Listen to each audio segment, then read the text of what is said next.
Class इस chapter की ये 4th वीडियो और लास्ट वीडियो होगी। इसमें जानते हैं इंडिया अ मेल्टिंग पॉइंट। तो इंडिया कैसे एक मेल्टिंग पॉइंट है। तो foreign cultures have had strong impact on our land. तो हमारी धरती पर फॉरेन कल्चर का बहुत बड़ा असर रहा है। इम्पैक्ट मीन्स इम्प्रेशन, असर। फॉर थाउजेंड्स ऑफ ईयर्स, यानी हजारों सालों से विदेशी कल्चर का हमारे देश पर इम्पैक्ट रहा। This impact resulted in mixing of cultures. इस इम्पैक्ट का रिजल्ट क्या हुआ कि कल्चर्स का मिक्स होना एंड ट्रेडिशंस और परंपराओं का मिलना, which created something very new, जिसने कुछ न कुछ नया बनाकर तैयार किया है। तो दूसरी देशों के कल्चर इंडिया में आते रहे, इससे कुछ नया आया बट वेरी इंडियन, लेकिन सभी मिलकर भारतीय होते हैं। आदिवासीज केम फ्रॉम अफ्रीका, आदिवासी लोग अफ्रीका से आए and are found in the Andaman islands, और ये अंडमान आइलैंड में पाए जाते हैं। Tribals of Andaman like, Andaman जैसे एरिया के tribal people like Onges and Jarawas. तो ओंजेस और जारावास जनजातीय लोग जो होते हैं आर द सर्वाइविंग नेग्रिटोस, ये सर्वाइविंग नीग्रो जनजाति के लोग हुआ करते थे। द सिद्धीस ऑफ गुजरात, गुजरात के सिद्धि केम फ्रॉम अफ्रीका, जो अफ्रीका से आए हुए। The Moplahs of north Kerala, north Kerala से Moplahs, Malappuram are of Arabian origin, इनका क्षेत्र कहाँ है देखिए अरेबियन, अरेबियन से आए हुए हैं।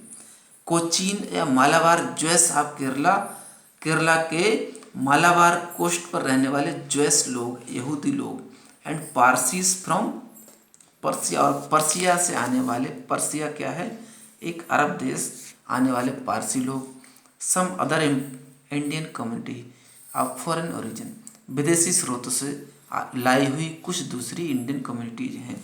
India's diversity has always been recognised, India की डाइवर्सिटी को हमेशा पहचाना गया है as source of her strength, तो उसकी ताकत का प्रतीक माना गया है, यानी हमारे देश की जो डाइवर्सिटी है। अब देखते हैं लास्ट पॉइंट है डाइवर्सिटी टुडे। तो आज डाइवर्सिटी क्या है। The influence of different cultures on one another is an on going process. तो एक ऑन गोइंग प्रोसेस है कि हर किसी की कल्चर्स का असर अलग अलग होता है, ठीक है। People move from one place to another all the time, लोग एक जगह से दूसरी जगह तक हर समय मूव करते हैं। With each move cultural traditions of immigrants, तो हर एक मूवमेंट के साथ इमिग्रेंट्स, जो लोग एक जगह से दूसरी जगह बस जाते हैं जाकर के, उनकी कल्चरल ट्रेडिशंस यानी परंपराएं, रीति रिवाज and their way of life slowly, और उनके जीवन का तरीका धीरे धीरे क्या होता है become a part of the new place they settle in, उस नई जगह का एक पार्ट बन जाते हैं उन कल्चर जहाँ वो सेटल होते हैं, रहने लगते हैं। अब क्या मेन पॉइंट है, they learn to speak the language of the place. तो क्या क्या सीखते हैं वो लोग, उस जगह की लैंग्वेज बोलना सीख जाते हैं। They move to the reverse also happens, इसका अपोजिट क्या होता है, new words are added to the language of the region, उस क्षेत्र की लैंग्वेज में नए वर्ड्स जुड़ जाते हैं। Next point, they learn new skills, वे नई नई स्किल्स सीखते हैं।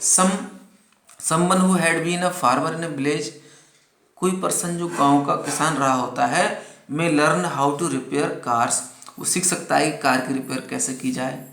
And become a mechanic in the city, और शहर में मैकेनिक बनूं।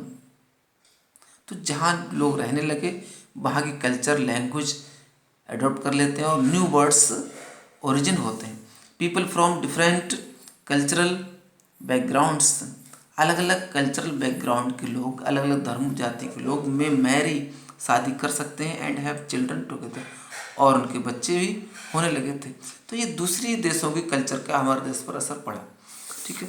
तो यहाँ पर देखिए कुछ ब्रिटिश इंडिया से सिलाइस फ्रॉम हिस्ट्री, इसको आप साइल पढ़ेंगे और आगे एक्सरसाइज हमें कॉपी पर करनी है।